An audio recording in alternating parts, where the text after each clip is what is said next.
now here we are at the third game. As a result, I'm Bricky CPK, joined by Z-Rock here, the PGL Open Bucharest European qualifiers. Continues on. So the first pick happening, it's going to be a Venom answer. Veno banned every other game of this series. Necker slipped through as well. Pretty standard here from the openings, honestly. I do have to say, though, a part of me wonders how many times these heroes are picked just because they're left open. Like, we see them banned so often, but are they really first pick worthy or meta breaking, at least as much as they're given respect for? I think heroes like Veno and Necro especially, what makes them so strong as first picks is not only are they just solid heroes, but the diversity. It doesn't give away the most information just yet. It is most likely going to be a core in both cases, but again, you could really run it in a lot of different ways as well. So it's kind of nice to build the draft around the hero. I think that's, if anything, kind of the ultimate reason. But yeah, that's fair. I will say, notably, Spirit left in and not taken. Well, yet at from least. OG in the opening phase. Yeah.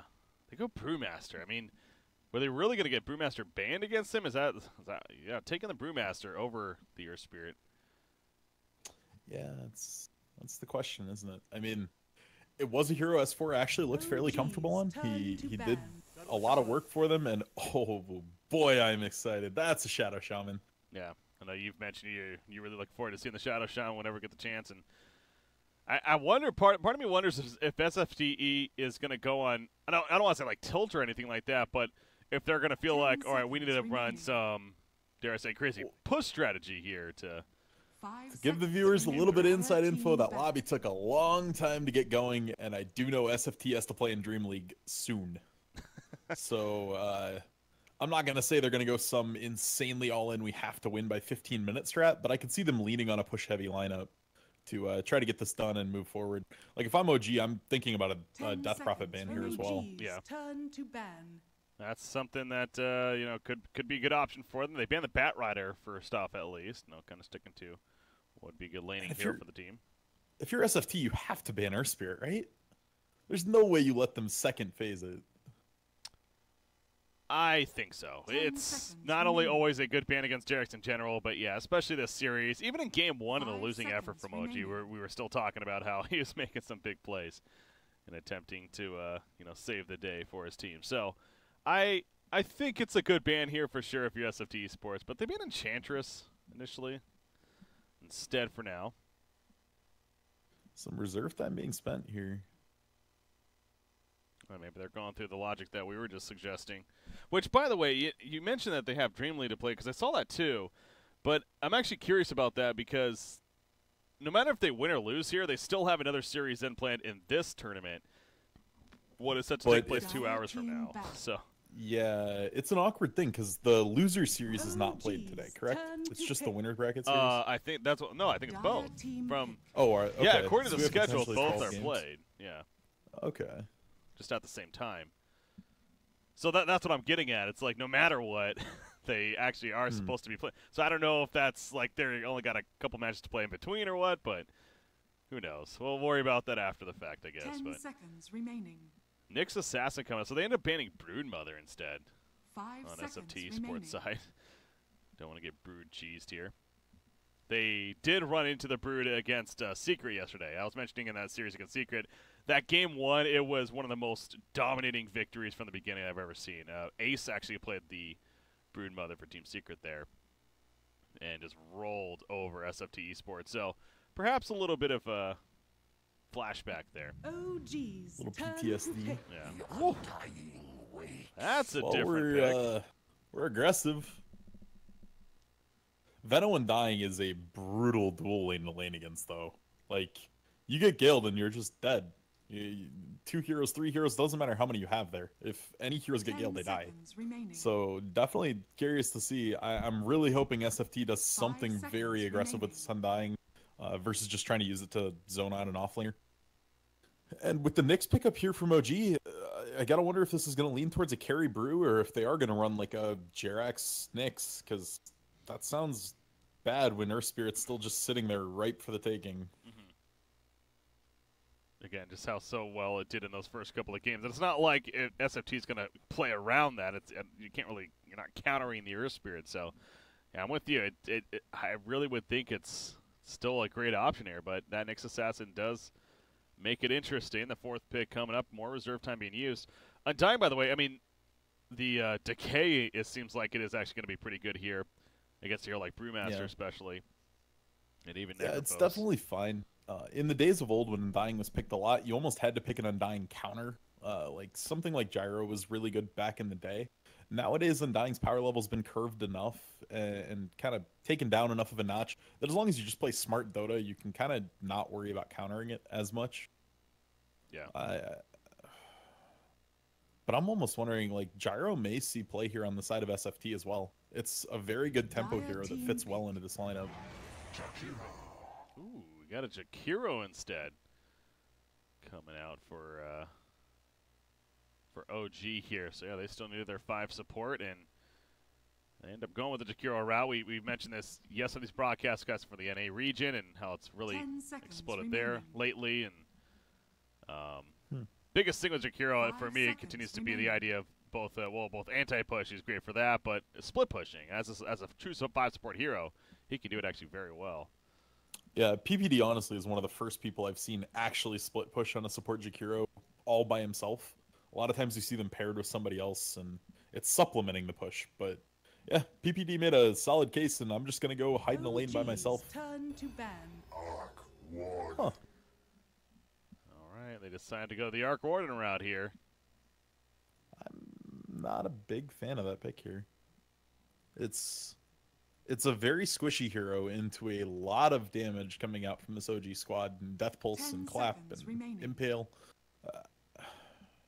And honestly, Arc Warden a lot of times lends itself to a very defensive gameplay style, where you're kind of trapped in your base for a long time, and you work your way out with the Doppel and just kind of wait until he can solo kill people.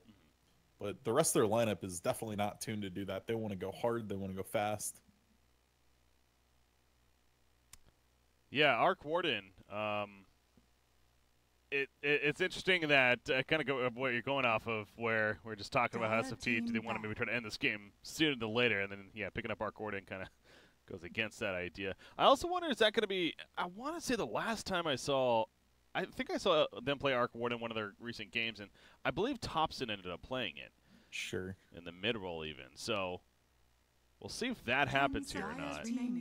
I really want to see SFT run an aggro try with the Veno Rasta, like Veno Shadow Shaman Undying, and then you pick up either a solo safe Abaddon or a Tide Hunter. Something really tanky. It can get pretty tanky. Yeah. But they really lack stuns on this SFT side. They do. Like, Shadow if OG Shaman gets ahead, if OG just gets ahead, gets even like a pipe or any sort of tankiness on them, there's not going to be a lot to stop them just from shoving down buildings. Choose your hero. They go Phantom Lancer as their final pick. Just all around does seem like a solid option here. One that can take advantage of the lack of stuns too on their side, and Resolution actually going to be playing it here. So yeah, it is going to be Thompson on the Arc Warden. That Razor final pick will be in the hands of Illidan here. So very 4-1 strategy from SFTe-sports coming out. In theory, mid-PL should just destroy an Arc Warden. Okay. It kind of works like Invoker, where if you're just up in his face and constantly putting pressure on him, he doesn't have a lot he can do. If he tries to flux you, you have images there, or you can just doppel it off. You can always run an illusion into one of his spark rates. Like there's very little he should be able to do as Arc, provided Rezo just goes a bunch of regen early, just to chuck lances at Arc Warden's face. Already a very low HP pool in Arc Warden, so I would expect Rezo to look to kill him at like level 3 to level 5. Well, if that's the case then too, you probably figure they're going to have some kind of support in the middle lane then, even to help Thompson out.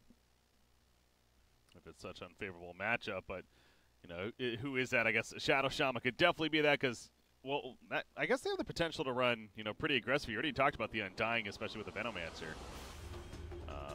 Yeah, you might have to just let Thompson lose that lane, and then you have Nikwa get some wards early game and just try to push down that T1 tower top. Yeah. And once you get that, then rotate around. But they could always just throw Undying mid too. It does a lot of work in just zoning off an enemy mid laner, but is that really the best use of the Undying? Prepare for battle. This early ward game is going to be super important. Scouting the lanes out here for OG would let them make a pivot and change the lanes as they need to. Pexu here going to be spotted by Jerax and vice versa. So you see Undying porting to the bottom lane, though, and he does already get down his ward. Just on the corner there, blocking the camp. That does block it, right? That is in there. God, it's like right Yeah, on I the believe corner. so. I mean, I got it zoomed in. It seems like it's actually on the outside, but... As long as the hitbox is anywhere in it, Okay. it usually does block. I think you see the little white circle around it Yeah. when you hold Alt. Well, the... Oh, so that's what you're talking about. Okay, yeah. 30 seconds. The to ward's go. coming down on either side here.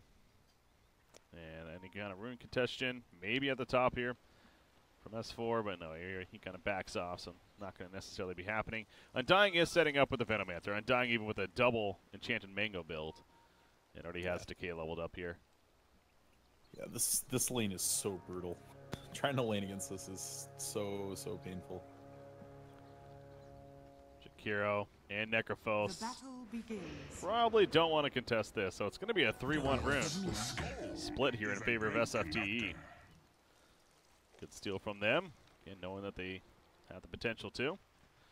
So the thing to watch out for in Undying lane, decays are great. They make people super duper squishy. Your autos all of a sudden just start chunking them out. But it only does something if you get autos in. Decay is a very expensive spell just to spam, and they have to add damage to the decay or they're not getting any value out of it. So look to see them play very aggressive, and this is either going to just crush in their favor or get turned around really badly. You already see a Decay coming out on the fly here. From And every auto, I mean, that's like an eighth of his health every time he gets hit. Yeah. There's another one coming up in a couple seconds. Going to run it out. God, look at Note already melting. Yeah. He has 440 life. He's in trouble already. He's dead. His first blood. I mean, you're right. This is a pretty insane combination. It's all right Same there. time, though, Top's in a lot of trouble top lane. Ooh, Shackle's coming out trying to save him maybe by a TP and get out. He pops a salve. No TP on him. Just going to keep trying to juke. The salve was taken off, but Thompson going to make it out. Puts a spark rate down. S4 is the one also has to be careful now. No, it actually goes on a Jerax right there, so Thompson is going to be run down. Fairy Fire use as well. Puts another spark rate down, trying to still survive, doing his darndest, but he finally goes down. S4, though, is he going to end up falling to Pexu? Doesn't look like it. Puts on the Drunken Haze and able to run the hell on out of there. So they do get the turn kill at least. That was the most wet noodle fight ever. No one does a lot of damage up there, so it's just slow and painful. So yeah, we do see, though, Thompson on the Arc Warden. He is at the top. And Razor instead matched up against Phantom Lancer. And this is what they had to do. Thompson would have just gotten decimated by PL. It's very similar to the Invoker versus PL matchup. But Razor, on the other hand, with even 1 point in unstable current, all of a sudden it's nowhere near as bad. You see right there, forcing Resolution to doppelganger away and just simply run. So, Illidan taking advantage currently of the damage sap that he has.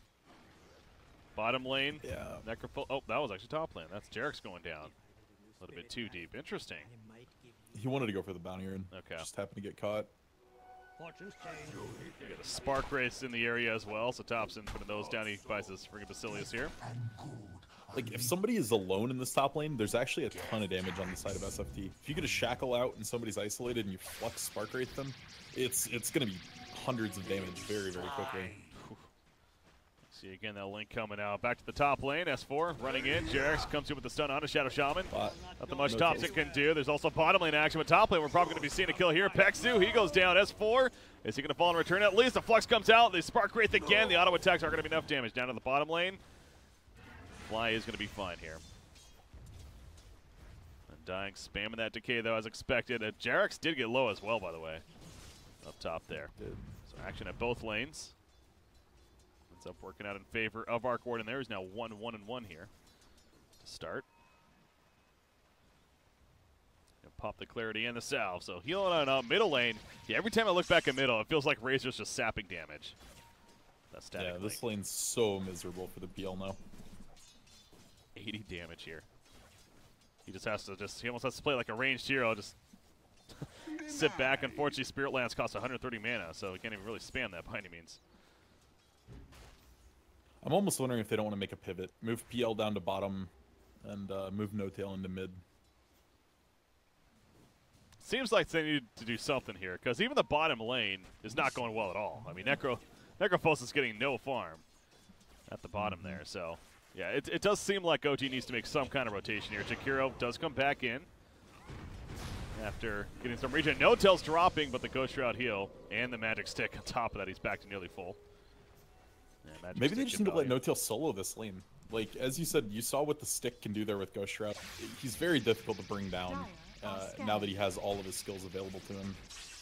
So maybe just move Jakiro into mid lane or something just to relieve a little bit of pressure. But yeah, something's got to change soon. See Venomancer, 17-3. He's having a very good time on Nikwa.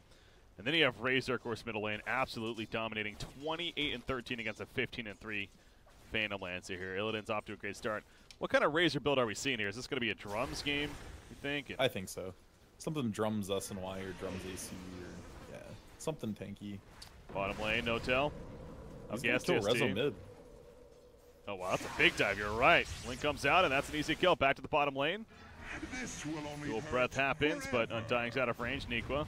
He's taking some more, actually. Liquid Fire put on, but oh, missed the Venomous Scale. They were looking for a turn, but Jerix is here. He's going to cut them off. Lands a double, and gets one, and he's going to get the second one as well. Double kill for Jerax. Beautiful. Oh, man. Rezo's going to die again, though, if Illidan wants to be brave here. Salves. Okay. Not going to go for it. But, yeah, Rezo's down almost 2 full levels in this lane. It's a nightmare for him. S4, he has to TP out. Is that enough? It is.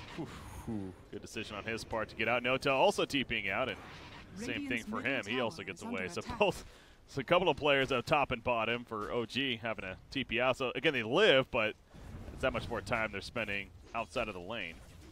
Radiant's bottom tower as a result of that. So yeah, Razor now has a phase boost, the Ring of Aquila. He's off to a great early start. Again, the grip goes up, and Resolution starts running. He dodges the impale.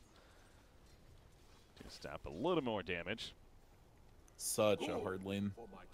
And this game's pretty well spelled out for SFT. They just need to keep chain pulling on this Shadow Shaman. The longer he gets where he can pull and get free XP, the better this game's looking for them. If he gets wards online pre-10 minutes, they are in a very good spot. Undying. Otherwise, he's fine. Okay. Yeah, if the Rasta's levels were coming slow, then losing these lanes is not that big of a deal for OG, because their team fight is just worlds better, especially without wards. So they wouldn't be that worried about it. But if this Rasta hits 6 quickly, they're just going to start losing towers that they're going to struggle to fight before the Brewmaster Blink Dagger, the Vendetta on Nyx. Nikwa puts out that Venomous Gale. Here comes Jerax, though, again in the flank. Undying putting out the Decay. He's out of mana currently. He does have that Mega, though. Pops the Magic Stick. Running after Fly, going to try to get the kill on him with a Rip. Gets the kill in the end, but now may come at a cost right here, although Nikwa needs to apply the auto attacks, but not nearly enough. So it ends up being a 1-for-1. There's a TP from, this is a Tempest double, actually, of Arc Warden. Spark Wraith put down and trying to go for the kill on a Jerax. Maybe No Tail with the flex. Not going to happen. He gets out as well. Spark Wraith. Okay, that's actually chasing after Necro. And Jerax is run down middle lane. Illidan going balls deep right here. He does have the Eye to storm up. Trying to get the kill on Phantom Lancer. Does a good job with the Doppelganger, though. And escapes out. Now Illidan running away from Jakiro. He should be fine. Yeah. Unstable current also going to be assisting here. Yeah, Jakiro's going to be a little too far away. Fun bottom lane exchange there between the teams. Tombstone is also something that he is leveling that up on Undying. Something to look out for, though, in these fights here. It's definitely going to do a lot of work. It made that trade a little bit okay for OG. They got the Tombstone and the Undying. This is going to end very badly for Fly, though. TP? No, he doesn't have it. He's going to accept death really at this point. He's not accepting it necessarily, but it will be a death for him. S4 goes down at the top lane, meanwhile. As well, Pexu actually credit for the kill right there. He even calls out the whoops. In comes a Shrine Pop, by the way, as Resolution rotates over this. Tombstone is still up, though. Putting out plenty of zombies. Razor now comes in as well, so yeah, the Radiant side, they're going to have to retreat. Link is going to be put up on Resolution. Gets the kill already onto Nyx Assassin, and they're going to pick off the Phantom Lancer. The Plasma Field level 4 dealing plenty of damage there as well. Nightmare situation for OG. I mean, the Undying lane's just running away with this game. Their mid matchup turned into a nightmare. This Razor pick is honestly just changing this whole game. Yeah, kind of got caught up with the Arc Warden pick, if anything, and then the Phantom Lancer coming out. And so we didn't really talk too much about the Razor when it really happened, but yeah, since we're seeing this matchup especially, you're right. He really is the momentum controller for the team. And speaking of Arc Warden, he's going to harass S4 here a little bit more, but he's got the Hand of Midas almost finished. That's a problem split, by the way. They're looking to turn kill at least Pexu. A couple of Spark Rays put down if they were going to keep chasing. Thompson's still hanging out a little bit nearby. The wards go down, actually going for the turn kill on a Jerax, perhaps. A Spark Wraith comes out, and one more auto attack needed. Not going to be enough. He will survive. S4, though. That's a Thunderclap and run. Oof. Almost a turn kill, but those were wards committed for that. From the roster there. Middle lane, Tower is going to be taken out. Illidan, though, he's draining all of that damage to No-Tail. But the Reaper Scythe doesn't care about all that damage being drained. He will secure the kill. Doesn't get it, but they do finish him off in the end. And now STSD, he got here just a little bit too late, although he rips himself. And he'll be able to walk it off because of that. Yeah, if No-Tail got that kill, they'd be going balls deep for STSD as well. But just can't quite go with No-Tail being this low. But yeah, Thompson basically just about has his Hand of Midas finish. Venomancer actually getting his own Hand of Midas, by the way. Picked up here, so they're going to have a couple on their team. Not a bad idea if they're planning on grouping as 5 pretty soon. If you're going to be all-inning as a team, Midases do help make sure you get some items after you stop getting towers. And you actually look at the build in Nikwa. You know, I mentioned the other day I saw a build of the whole Blink Ags. And now that I think about it, it might have been Nikwa playing it here for SFT. Because, again, I've watched him a little bit with these open qualifiers. He does have the Blink queued up, at least. So, going to be going for that dive bomb build. Venomancer here, perhaps. I don't know what I think about it in this game. Like, you're going to have Necro who's going to try to just heal it all off. Nyx has a ton of base regen as it stands, and Brew can just split. So, it seems less effective in this game than it could be in some other ones, but they're so deep in top. Well, that was well played by Thompson. He Tempest doubles, puts the Spark Race down as they're committing onto him, and then he chooses to TP after a couple of auto attacks to help finish off the Nyx, and then he actually gets out because of the damage just not being enough from the Radiant side. That was very well played on his part, as they were diving, as you saw. And so he has a Hand of Midas now himself. You want to know the sign that a lane's going awful for a mid PL? What's that? Buys an Iron Talon. Yeah, trying to recover, man. Tombstone, this is a very aggressive Tombstone in the face of the tower. It's going to be killed off. He tries to heal it up even a little bit, but Undying activating the Flesh Golem here as he runs away. No damage to Amp, though, as no one's really near him. Razor going Hood of Defiance, by the way, and so no drums build. He goes Hood of Defiance, perhaps the eventual. Radiant's top tower has fallen. It's all the same concept, right? You're just trying to tank up. You're essentially that team's frontliner. Like, Undying can do it after he has a bunch of decay stacks, but you're the guy who's supposed to be running in. So Hood's a very nice item against this. Nikwa, though, uses the ult. Yeah, it gets some damage out, but no chance he was living through that one. No return. Pexu just solo pushing the top lane. Obviously, the tower kill's dead because of the wards being placed, and buys a little bit of secondary or tier 2 tower damage as well. Items though starting to come online for OG. We got the Hood up now in Necro. We've got some items starting to come up on Rezo. He's got 1,700 gold saved towards the defusal. Looking a little less bleak than it did about a minute and a half ago. Yeah, it was a very rough start, but to the credit of No-Tail, or not, more so Resolution here playing the Phantom Lancer. Used to see No-Tail playing it, but Resolution, to his credit, as such an unfavorable matchup, I mean, he's keeping up with Arc Warden and just about there with Razor, too. 5,000 plus gold. You mentioned the Iron Talon. Kind of felt like he had to go that, but that's also assisting with his recovery here. Yeah, he's getting time now, and that's where the Iron Talon pays off. There's no one else in this lineup from OG that's really going to farm the jungle very much, so getting a lot of value out of picking that up. They pop a Shrine near us for, though. Blink Dagger, it's almost here. 1960 gold saved up. He's at 2250 mark, of course. And Venomancer actually chose to even get the Arcane Boots here. As well as that blink still queued up for him. They're trying to pressure this bottom tower. Illidan just hit the shrine for just mana. Greedy. He's got the mana now. See how he uses it. Not the best start. Radiant's They bottom know tower something's is under up, attack. but they're gonna find tops in here. Oh yeah, they found our coordinate in the jungle. Can he somehow escape? No, right? Probably not. Radiant's Another Oh, lance. TP is there's a Spear Lance. So they take him out. Radiant's He bottom has the tower Maelstrom, has of course, fallen. queued up. He already has the Mithril Hammer. Making progress, but that's a good find if you're the Radiant side, and especially since Resolution, though, that much closer to the defusal play now. Here in this game, but bottom tower goes down, and SFTe-sports going to keep it pushing. And they still have wards. Radiant's So bottom wards get tower instantly is under dropped on this attack. T2. Radiant structures are fortified. Dire's top Yeah, tower S4 is making under its way attack. over with that new Blink Dagger. They look to go in. I'm guessing they saw that by now, the way he's poking in here. So probably have that information at least. Yeah, gonna get the pressure up. Very, very hard game to get a good blink off. Venom wards, Tombstone, Rasta Dire's wards. top tower is under Just attack. so many little ways they can stop blink. Radiant's bottom Spark tower rates. is under attack. A lot of those pesky little minions. Look at, you got Razor also hiding nearby. If they do commit to a fight right here, he's ready to go in. Doesn't look like OG's going to go for that, though. They're fine giving up a tier 2 bottom tower here.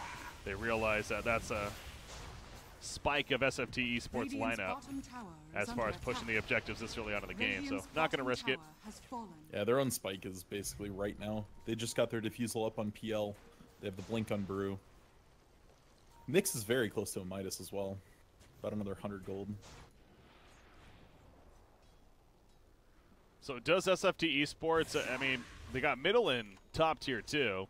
Probably just keep pushing the tier 2s at this point, right? Every Rasta word cooldown, yeah. Whenever Shadow Shaman words are up, you want to be at an objective. Yeah. In a perfect world.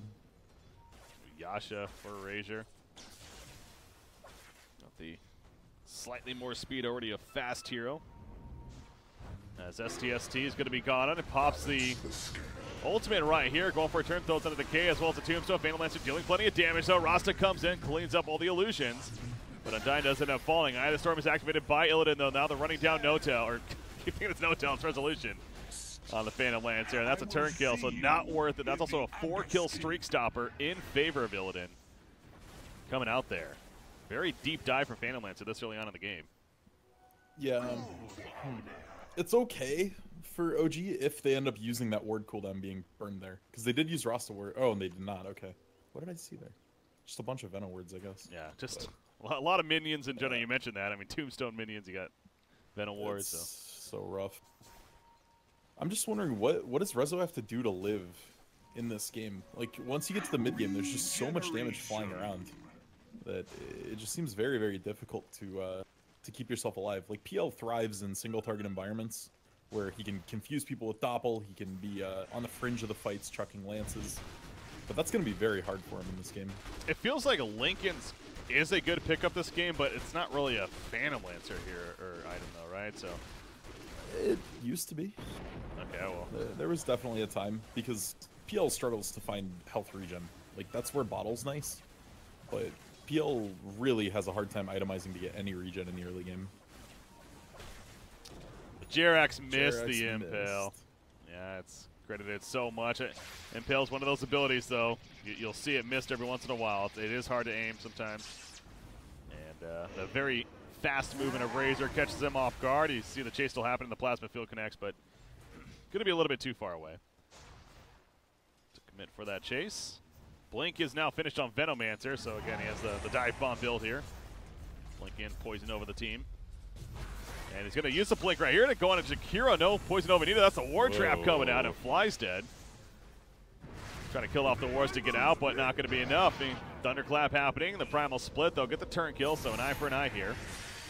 Support for support. The Reaper Scythe kill makes it a little bit better for OG, perhaps. Yeah, and getting the Rasta wards burned where there's not a tower. That's True. big for them right now. That's time that they didn't think they were going to have. Pipe is finished on Razor, though, so he is very beefy here. this point. Resolution needs to be careful not to get caught, but yeah, lack of stuns. I don't think there's any way they can fight this T2 though. Reaper Scythe down, Primal Split down. It looks really hard. Yeah, you can't. Maybe if Undying keeps taking damage though. If you can blow him up to start the fight, it looks a lot better. No Scythe for No-Tail. It's on cooldown still, but as you mentioned, they are going to go on Undying right here. Can he get the Tombstone down at least? Yeah, it is actually down. Or was down at least. He pops the Flesh Golem, staying alive a little bit longer. Macropyre burning him, but Nyx Assassin goes down to the backlands, and Fly's also going to fall. Right there. So the Tombstone eventually is killed off, but doing work to rip heal and actually Undying, staying alive. I mean, he had so much magic shield there. It's just way too much health to get through. That's right, yeah, his own hood. That was very impressive. With that pipe use. And now Rasta, again, no wards just yet, so they might actually have saved the tier 2 in the end. But it cost them a couple of lives. But I was going to say before that, too, I mean, we can't forget about Arc Warden. Neither can OG. Meanwhile, while this is all happening, remember, he's just still farming. He's getting very large. He's got a nice core early on. A full Mjolnir even coming along now for him. And that's where he really starts to spike as far as his split push goes. And just as a way to manage the PL, it makes him a huge detriment for PL to try to just dive on. Throw the Mjolnir on yourself, and all of a sudden all the images are dead. Then Spark Wraith hurts, then Flux hurts. Radiant's middle tower Brewmaster just chilling up here for the time being, trying to find an option as far as a jump on anybody, but not going to be getting that. Instead, Razor continues to farm in the jungle. Sage and Yasha now finished on him. Jerax will have eyes. He'll know that Sentry's there now because of the zombie. That darn zombie gave it away. So he just runs, and he's going to TP out his own Hannah Midas as well. Picked up bottom lane. He got the Army of the Plague Hordes versus the Illusions of Phantom Lancer. And Razor will just quickly take care of business there. OG, they might want to fight this, though, or at least try to push in the tier 1. So they're grouping up with that idea, but again, whenever they kind of group up like this and try to do an objective themselves, you figure Arc Warden somewhere else. Split pushing that lane, and that's exactly what he's doing here. The top lane, the Tempest double, pushing it out. Radiant's top He's going to die off here, but attack. it distracts him enough, and they do fall back in Dire's retreat. middle tower is under attack. Constantly dealing with that issue. Yeah, I'm very impressed with the way SFT split up the map. It's always one of the question marks on newer teams on the scene, or even if they have veteran names, is how well they can do something like this, because this takes a lot of communication and a lot of coordination. But haven't had too many casualties from the split push game on their side, and paying off pretty nicely in the net worth. About an 8K net worth lead already, only 20 minutes into this game. I don't know about you, but it seems like Razor can just get a BKB here and be very powerful right now in this game. They it would be very stop. Yeah, they definitely struggle to bring him down if he did that. I'm almost wondering if he's not just going to plan on out tanking everything though. Like if he goes from here into Heaven's Halberd wouldn't be bad, maybe, or Shiva's or Halberd. Well, yeah, he could actually split the SNY and go Halberd into Manta. That wouldn't be bad at all. But it's just always questionable if somebody goes a full pipe as well. It kind of feels like you're double dipping on the items a little bit, getting a little less value. That is true. Yeah, this is a good amount of magic damage here on this side, but maybe not overwhelming. They are going to have to respect the physical of Phantom Lancer and even the Brewmaster. Again, with that passive of the Drunken Brawler, some big crits can come out.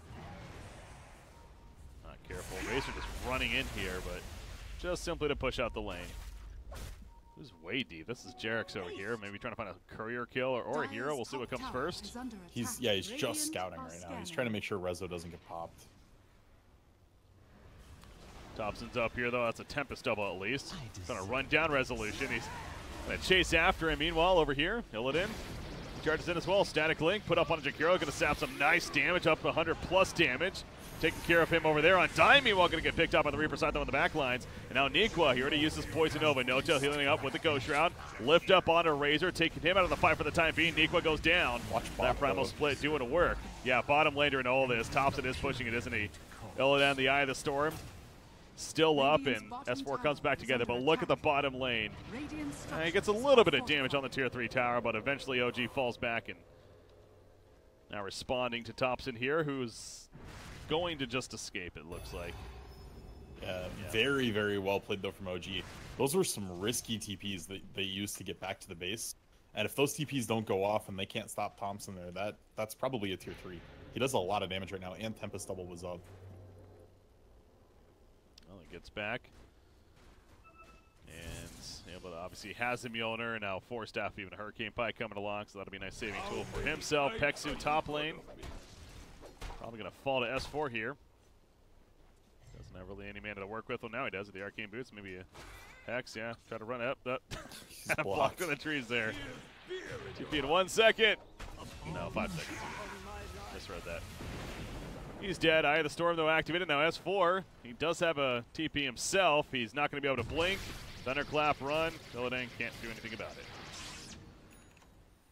So he does successfully TP. After the kill, that took a while. Yeah, so we might be seeing the SMY split on Razor. He did pick up a ultimate orb. It could also be a Linken's, not utilizing his quick buy, so don't know. But either one of those fine options this game. Like, yeah, there's ways to remove the Linken's, but if it blocks the Scythe, it's just so massive.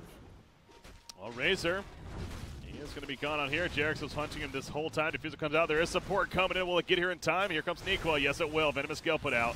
And now, how much do you want to commit to this? Primal Split activated. The Boulder connects, but a nice bubble put down by Thompson also. And out comes the Tombstone. So now a turn chance here for SFTe-sports. Going to run down the Earth Brewling. 5 more seconds. It's coming back as the Brewmaster.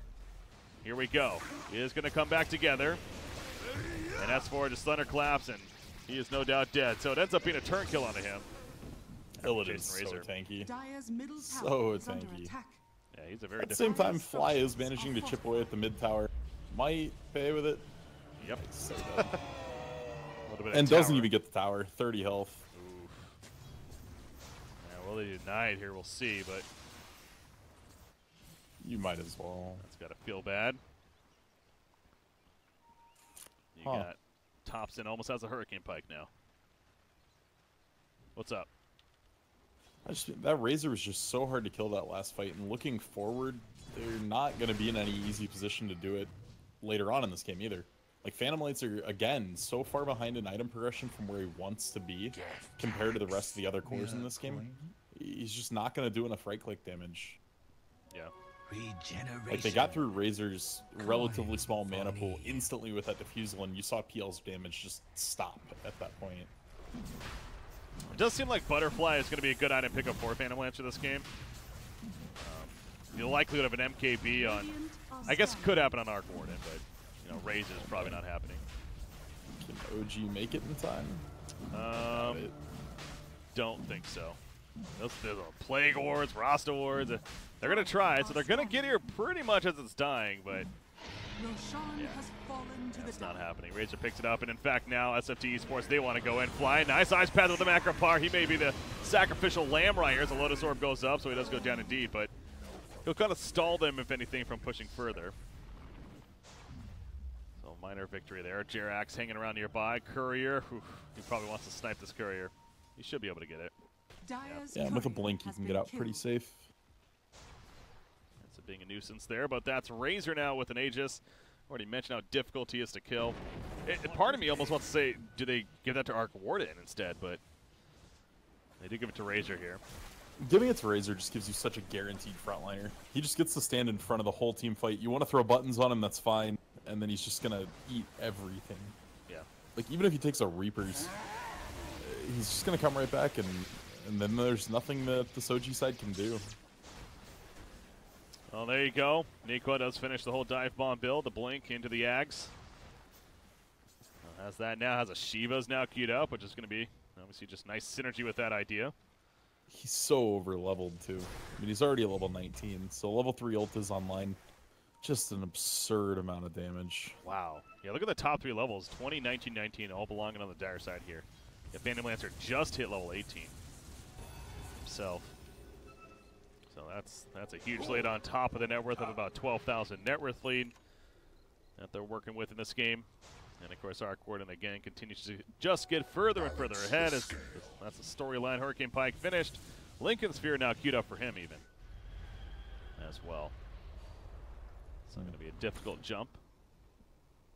And I'm wondering in the late game if this gets to the point where Nyx has an Ags and they're stalling in the base, how long can you hold Rasta wards? You don't really have great clear for them in this game. Like, yeah, PL can send some illusions at them. I guess Necro can try to chip away at them, but they're going to be doing some form of guaranteed damage every time they're dropped. Oh, Pexu, he's trying to get this kill. Here comes Arc Warden, but doesn't even need it. Yeah, Arc Warden with the Tempest Devil, he'll just push out the bottom lane a little bit before it despawns in a couple seconds. The real one's just greedily farming Ancients because he can. Yeah. It's like, yeah, how do you punish this if you're OG? He just constantly sends the Tempest Doubles in, and you have to find the real one. I mean, they have a Nyx Assassin, so ideally they can do that, but it's Nyx and then who? You know, they don't really have that great follow-up. Yeah, their best follow-up would be like a Blink Necro, Blink Reapering, but they're so far behind at this point, just as far as relative HP pools in this game, that's not going to do enough. You already see multiple people looking to clear the 2,000 HP mark, and we're not even 30 minutes into this game. Yeah. What is Razor getting, man? He's... Okay, he is going to be going to Lincolns.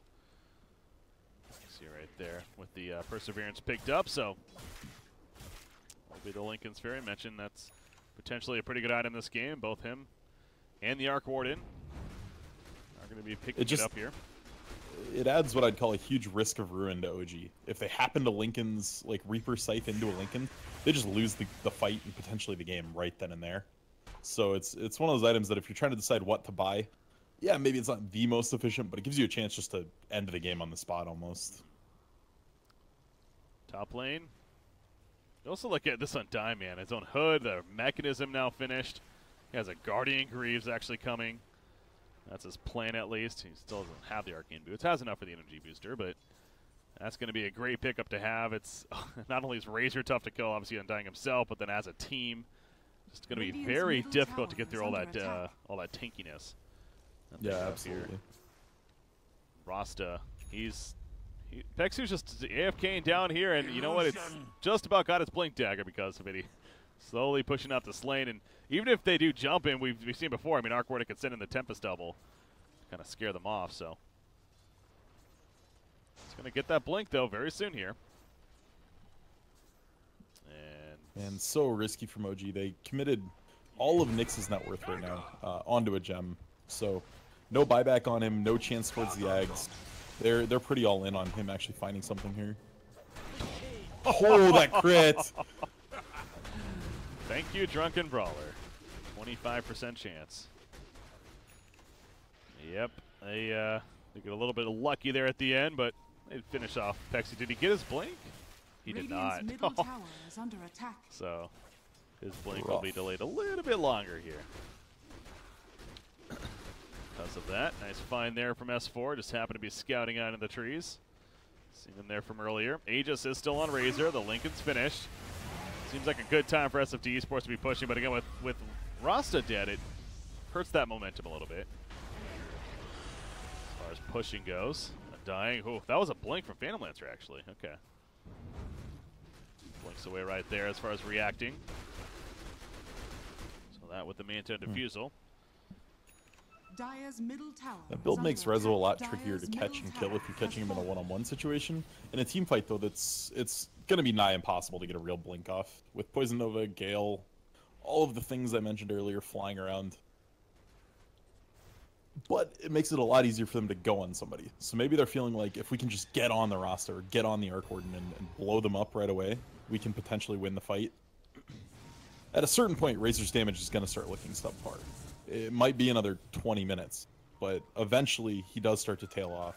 Yeah, he starts to tail off, but he's still assisting plenty both with the Sap and the Eye of the Storm for this Arc Warden, if anything, to clean up in the fights, and he becomes the right-click threat. Yeah, so I'm thinking that's OG's plan, though, is we just got to outlast till Razor falls off, and I'll pop the Arc Warden. Like, that's going to be Rezo's job, is just find Arc Warden and, you know, Manta Doppel on him and just blow him up. Well, that kind of brings us to Arc Warden here. I was very curious to see what he goes for next as far as that item goes. Now, right now he has that MKB queued up. We mentioned the idea of the potential Butterfly on Phantom Lancer. Now, it could be pretty good. He doesn't have that queued up or anything yet. But Arc Warden, thinking about going the MKB, I was also thinking something like the Silver Edge. The Break potentially could be pretty good. Diffusal as well is another possible choice, but Yeah, Silver Edge or Orchid were the first two that came to mind for me. And Orchid a little less value now that PL does have a full Manta done. But MKB is just the late game plan. He's already got 2,600 life. Full Hurricane Pike as well. So just going as much damage as he can. this is a tier 1 tower bottom at 33 minutes and that's still up. And honestly, Neek was to thank for that, it feels like. He just keeps spamming these wards every time they get close to pushing it. Playing Venom is a thankless, tedious job, but it is very effective. Yeah. Wow, he even has a BKB. He really is just all in on this initiation idea, as Venomancer is, so. Needs a Veil, and then he's all in. That's true, he doesn't have a Veil. Yeah. So missing out a little bit right there. But, yeah, can get on the BKB, so even when he does jump in, he's not just throwing himself away necessarily. Be able to sustain the damage. Get out. Shadow Shaman did make it to a blink as well, so that's now online for him. It's Tempest double. It almost killed Fly. Actually, just about did. That was very close there, but they will kill it in time and save Fly for the time being. All right, moment of truth for S4. He's over 3,800 gold and has a relic queued up.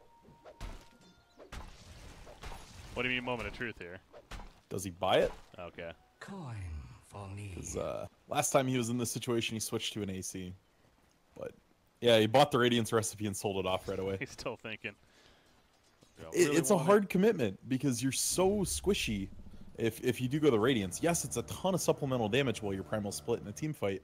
But I think going through his head right now is, do I have to have a BKB or an AC so my Rezo can actually do some more damage?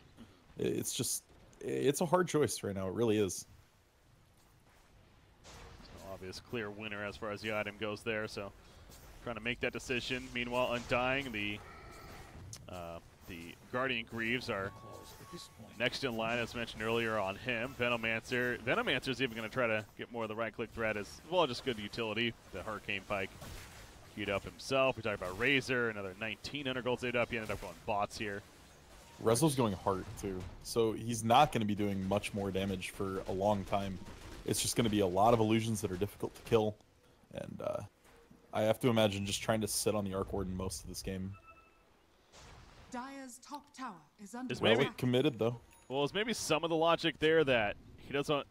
He figures his damage is very likely is going to get sapped anyway, so he'd rather just be a little beefier in general. Rather than potentially.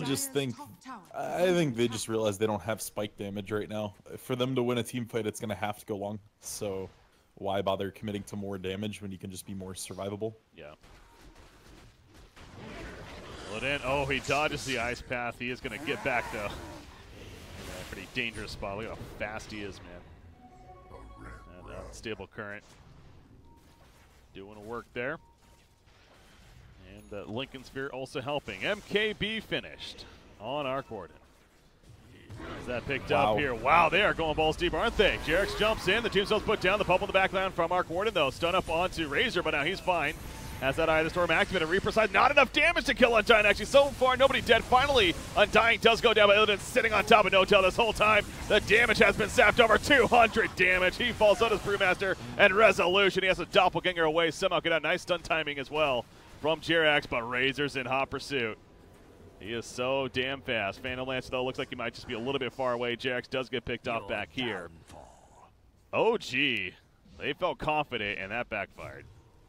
The Rasta was on point there. The Shadow Shaman hexing Brewmaster instantly just broke that initiation up and made it super clunky. And yeah, that's kind of how most of these fights are going to go. Rezo gets out. Rezo only killed 1.5 people. It's looking rough. It's definitely an uphill battle for OG. It's looking rough, and you are dealing with an Arc Warden now who's just about level 25. Not full slotted just yet, but he's almost there, and that is an insanely difficult hero to recover against. Going up against one that has the lead on you. So Phantom Lancer to split push in the top lane meanwhile, but this is definitely going to be a tier 3 tower kill. As Necro and Brewmaster still about 10 more seconds before they're up. So will they get the racks is the question. They want to hang around. Resolution goes in, takes out the Lincolns, but obviously he has to be careful himself not to overcommit right here. Ice Path goes down. Nico puts out the Poison Nova. Shrine's going to be popped. Resolution a little bit far away, though. Four-staffed right there, but did they overstay their welcome now? No-Tail jumps in, trying to run down Thompson. Thompson's out of range. A Lotus Orb put up. Nico is going to end up falling. That Tempest double of Thompson dealing plenty of damage is eventually going to die off, though. And the rest will get out. So Nico's going to be dead for 80 more seconds on Venomancer. We'll see if they can capitalize. Plague Ward's actually finished off the melee racks during that engagement as well. That they did. So that's huge. I mean, that's big for SFT. Roshan, of course, up, but do you really commit to that? It feels like OG could try to steal a Roshan here, but they're not going to. It would be risky, of course. Exactly. It's super risky. Oh, maybe they are. S4 at least wants to. If S4 wants to sit in here alone, he can solo it. It's really slow, but it is doable. Once he gets that second Drunken Haze on him. I mean, he obviously went that Radiant, so trying to take advantage of that damage. Not going to happen, though. Illidan scouts out the area. Does a drive-by. Razor does have an axe, by the way, yeah. So Amp and the rest of the wards just get thrown down idly on the Shrine bottom. These are just going to chip away at it. Looks like OG has no plans to defend this. They are making the very bold call, though, just sitting in the rush pit. Going for it. Nico's up in 10. Dive Bomb is ready to go. Like, it's got to be on No-Tail, right? Rezo's already super tanky. Yeah, I would think so, but yeah, it is going to be, it looks like they're figuring that out. Meanwhile, initiation over here on Dyne, and then ulti form puts down the Tombstone.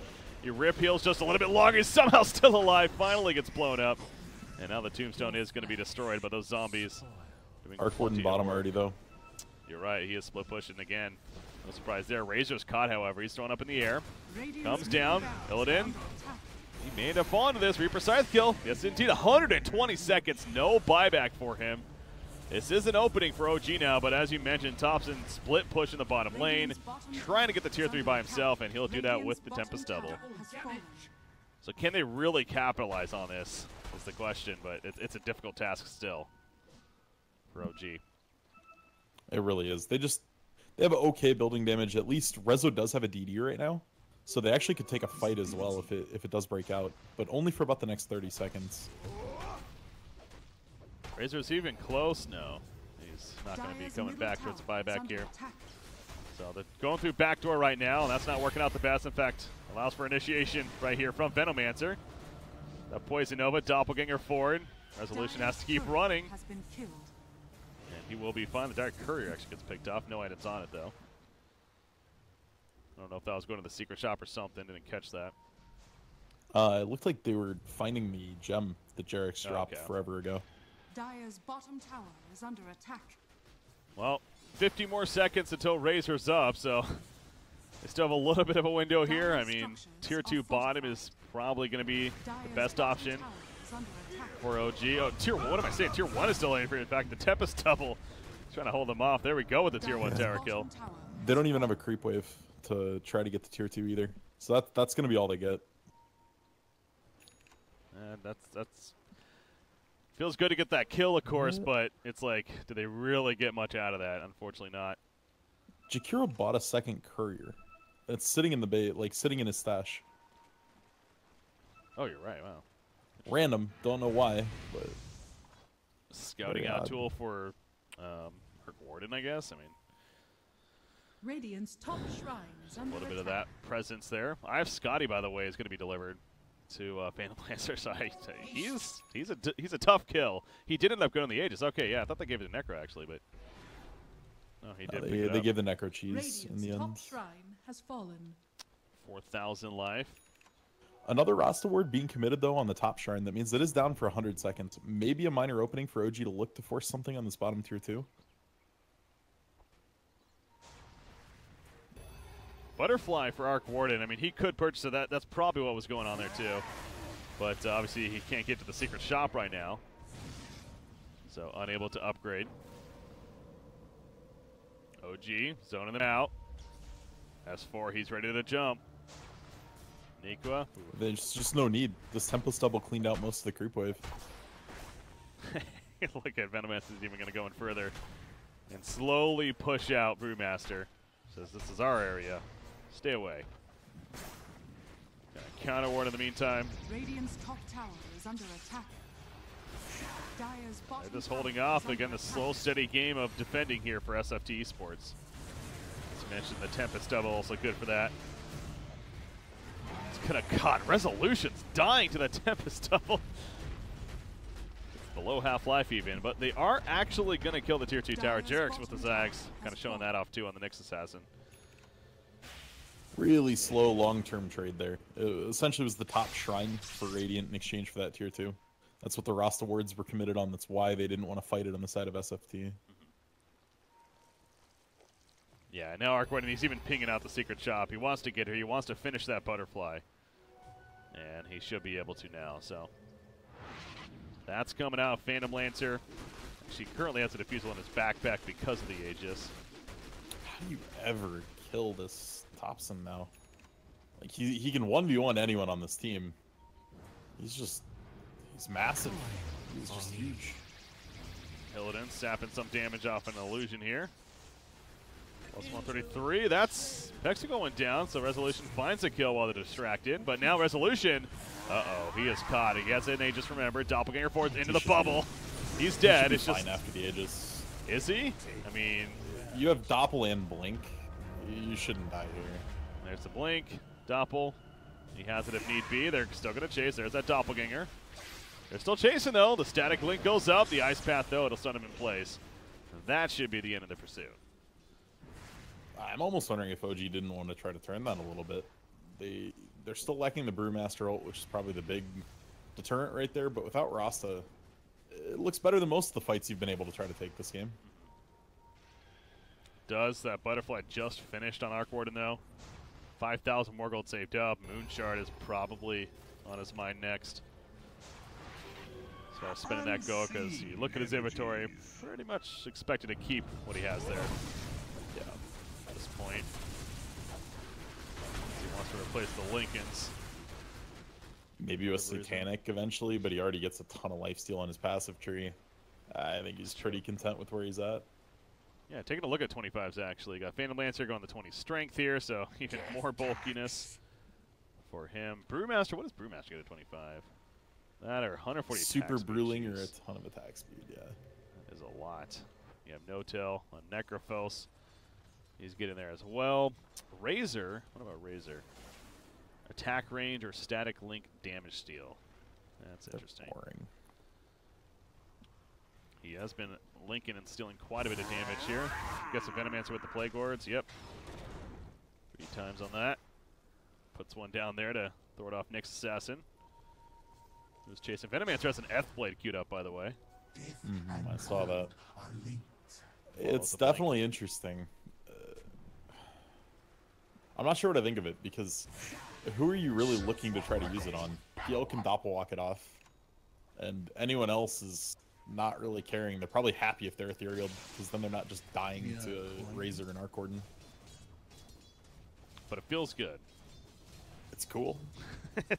He's got a blink. Apparently there's somebody at the door. There's been a lot of people at the doors this series. Got the police last game, you know. Oh, it's Jerax's turn. So, yeah, Thompson is going over to buy the Moonshard right now. He actually has it with buyback, so he's going to be at his absolute peak for the next fight. I don't know how you bring him down. We do see Rezo with the MKB queued up, but that's going to be a long time coming. And for him to use that MKB, he's going to have to slot out either his Blink or his Diffusal.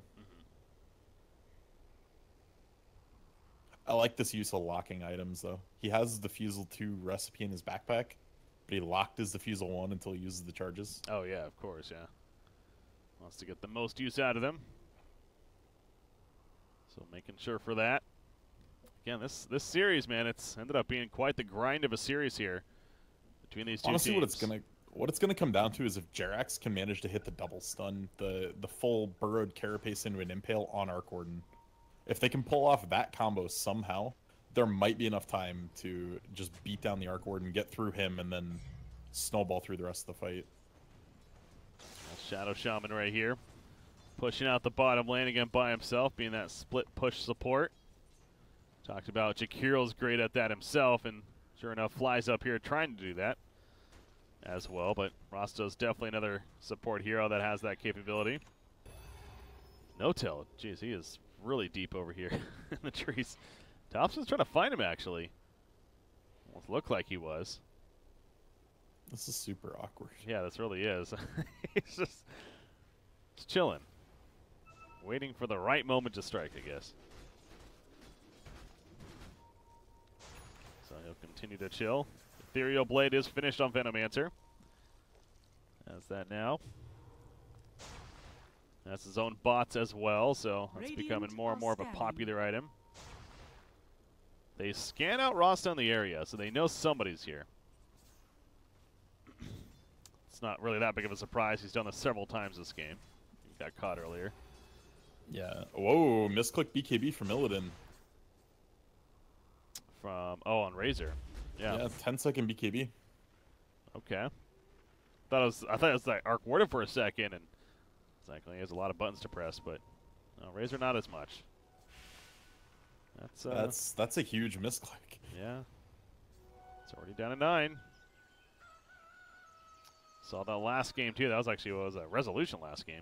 I believe on the other side. So, hey, still won them, or they still won the game in the end. So, again, the lead continues to be pretty consistent here for SFTe-sports. Still a 15,000 net worth lead.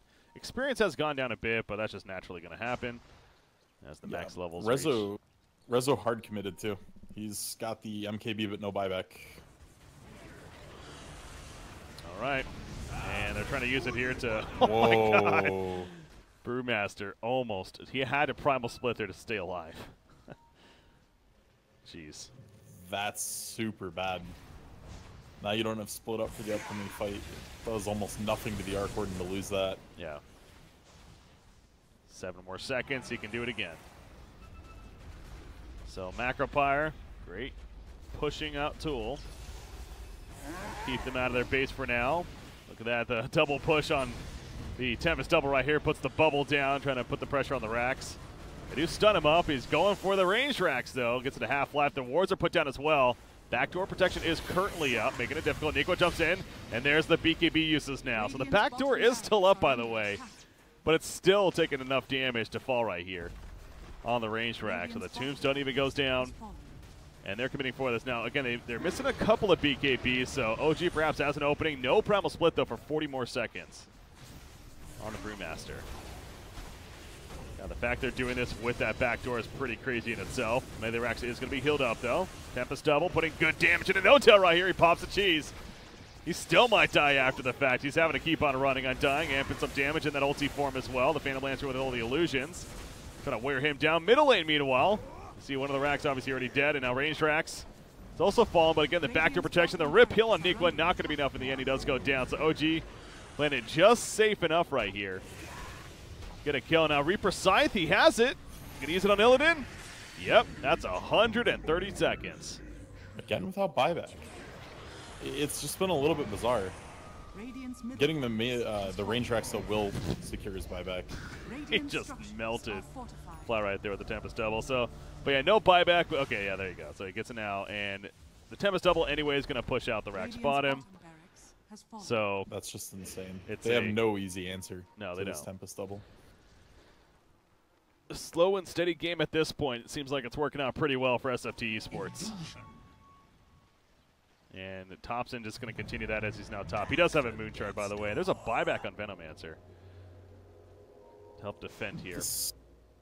I mean, OG needs to get chaos. They need to get something weird that causes a 1-by-1 stream from SFT that they can punish and try to get something happening, because otherwise this game's just over. This Tempest double just took another tier 3. Yep. And Phantom Lancer and Necro were here trying to stop it. Just, there's no answer. I mean, it's just, they're going to have to hope for a pick. They're going to have to hope for some kind of mistake on SFT, the overcommitment perhaps. It's really in SFTe-sports control. And it's been that way for a little bit now. I want to see just some type of super brave smoke out of OG. I want to see them just smoke with Jerax trying to hunt somebody and see what they can find, because another minute, 2 minutes, and this game's just done by default.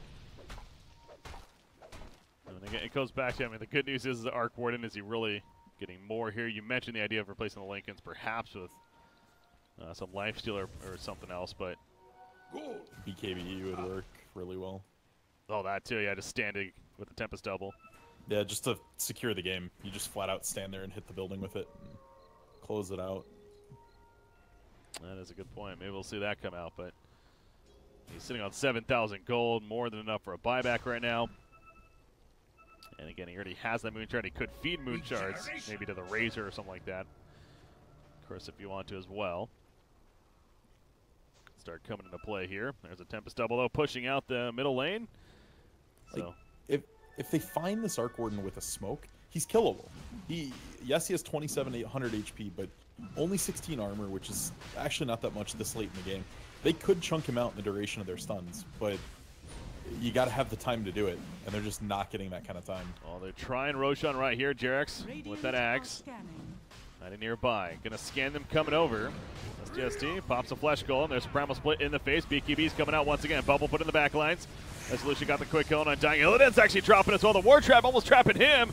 Maybe giving him a barrier. He does end up going down, though. He has buyback. Undying actually already buys back. Double kill for Resolution, though. And they take out the Arc Warden. So OG winning this fight right here pretty decisively, in fact. All they lost was the Brewmaster. Arc Warden buys back, however. But OG Resolution staying alive, going to take out the Tombstone. Look at those wards. It's an army of wards here, but he's going to doppelganger into it. And a story, though. So OG, they win a pretty decisive fight, actually, and they get several buybacks out of it. Yeah, they had people just walk into CC. Like, Fly hit a multi-man Ice Path, Jerax hit a multi-man Impale, and Rezo had a DD root. That was probably the hallmark of that fight, because he just destroyed the Undying and the Razor. Got the Tempest double coming in, though. It is going to be killed off. Duration right there. Ace-Stream picked up by Jerax, and it's going to secure the Roshan kill, actually. So, once again, they'll have the Aegis and the cheese. Aegis picked up by Resolution. There's the game plan now. For the next 6 minutes, if you find Arc Warden, you can win the game. That's a tough task once again, but he does go with the PKB, by the way. Talked about that. And now he's at the top lane, actually. He's going to run down Necrophos. Gets him to load a Sorb up and stay alive, at least, but... This is Jerax's bread and butter, though. This is when he earns his keep. A good scout without getting seen, where you find the Arc Warden and you get your team there with a smoke. That's how you pull games like this out. Well, like, we actually see OG having a net worth lead. Yeah.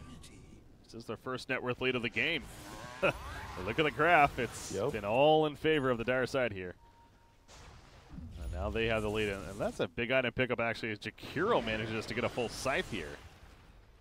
Picked up himself. So whenever your 5 support can get an item like that, that's a feels good moment.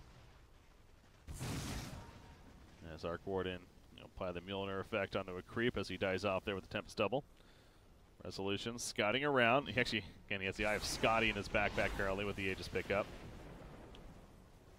So more level 25s are hitting. Brewmaster ended up going the Primal Split units, the 2,000 plus life. So those are much tankier now. 400 life on Necrophos. Razor did go the static link damage.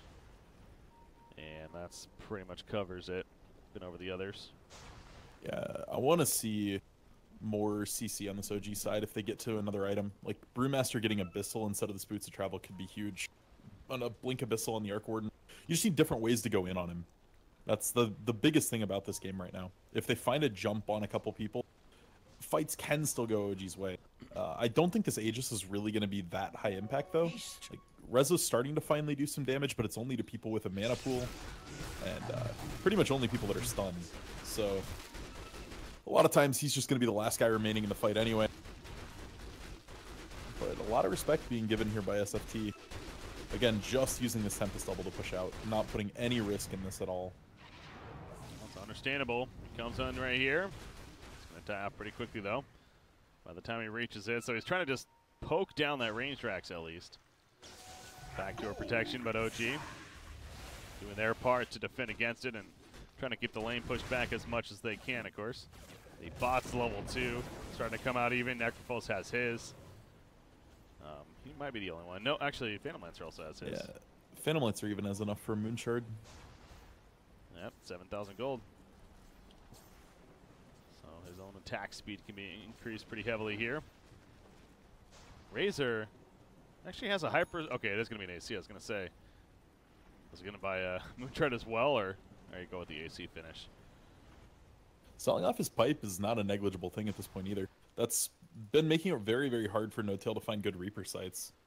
And with that pipe now needing to get picked up by Undying to keep that same buff, could be a nice little opening. OG might actually get a decent scythe off. Well, Undying's actually going to be going Ags here. He has a point booster, so he's going to really have a powerful decay spam as a result of that. Gonna try to get the life pool down of several heroes and also become a beast himself. I just feel like Sheep is probably a little better at this stage of the game. They're going to catch up to Razor. That's Reaper's side trying to commit for this kill. To stun him up at least. Reaper, so it's up again in 15. That's true. Lag comes out. Razor, he is dead. Undying could not get there in time. Put the tombstone down. The rip heal not enough though. And now he has to run, but I don't know if he's tanky enough, unfortunately. He gets force-staffed out though. Into Defiance. Wards go down from Rasta. Trying to thwart them off, but is in. He really is, isn't he? Pexu. He's the one taking that damage. Locks down the Phantom Lancer, though. That's an Aegis use. Should be able to get out of this. Razor's staying dead for 75 more seconds, though. Look at Arc Warden, by the way. No-Tail can't get in this. Arc Warden sent in a Tempest double into the base, but yeah, you see Resolution. He's dying, though, to the Arc Warden. And Resolution, oh, to Doppelganger at the last second. The force, though, from Thompson. It's not going to be enough. The Lotus Orb, yes, it is enough. They finish him off. He does have buyback, though, but Thompson's getting low, remember. No buyback himself, but he's just Reaper. too much damage. He gets one kill. Reaper side. No, he's getting locked down with the shackles. He couldn't use it because of that. Kiting away to Thompson. Puts the bubble down, but it was too far away. He's dead for 130. OG trying to take game 3. They get another kill with the Reaper side as they take out Rasta. Buyback from Phenomancer.